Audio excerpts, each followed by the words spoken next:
Hello ଜୟ ହାଏ ଜଗନ୍ନାଥ। ସାଙ୍ଗମାନେ, hello ଜୟ ଜଗନ୍ନାଥ ସାଙ୍ଗମାନେ। ଆପଣମାନଙ୍କୁ ଭିଡ଼ିଓକୁ ମୋର ସ୍ୱାଗତ।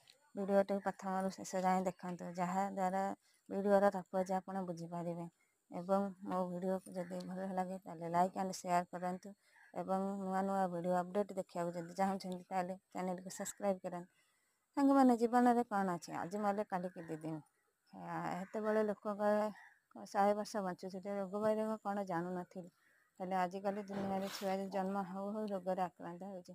ଏପରି ଦେଖୁନାହାନ୍ତି, ଚୁଟି ଉପୁଡ଼ିଯିବା, ଦାନ୍ତ ଝଡ଼ିଯିବା, ବୟସ ନ ହଉଣୁ ରୋଗାଗ୍ରସ୍ତ ଇଏରେ ମରିଯିବା, ଭେରାଇଟି ରୋଗରେ ଆକ୍ରାନ୍ତ ହେଉଛନ୍ତି। ଯଥା ଏସନଫୁଲିଆ, ଶ୍ୱାସ, ଆଣ୍ଠୁଗଣ୍ଠି, ଦାନ୍ତ ବିନ୍ଧା, ସବୁ ପ୍ରକାର। ସେଥିମଧ୍ୟରୁ ହେଉଛି ଚୁଟି ଉପୁଡ଼ିବା, ଚୁଟି ଧଳା ହେଇଯିବା।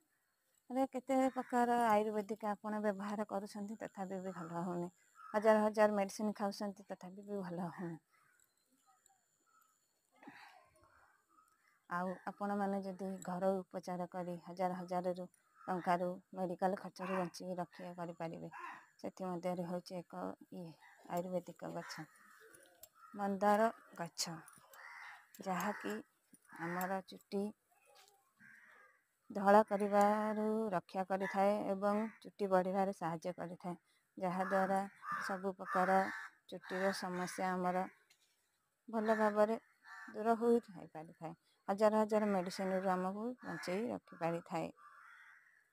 ଆପଣଙ୍କର ଯଦି ଏମିତି ଖଣ୍ଡେ ଟିକେ ବାରି ଥାଏ, ତାହେଲେ ଦୟାକରି ଏମିତିଆ ମନ୍ଦାର ଗଛ ଲଗାନ୍ତୁ ଏବଂ ତା'ର ଉପକାରିତା ବ୍ୟବହାର କରନ୍ତୁ ଏବଂ ହଜାର ଟଙ୍କାରୁ ଖର୍ଚ୍ଚ ହେବାରୁ ବଞ୍ଚିତ ରୁହନ୍ତୁ। ଏତିକି। ଜୟ ଜଗନ୍ନାଥ।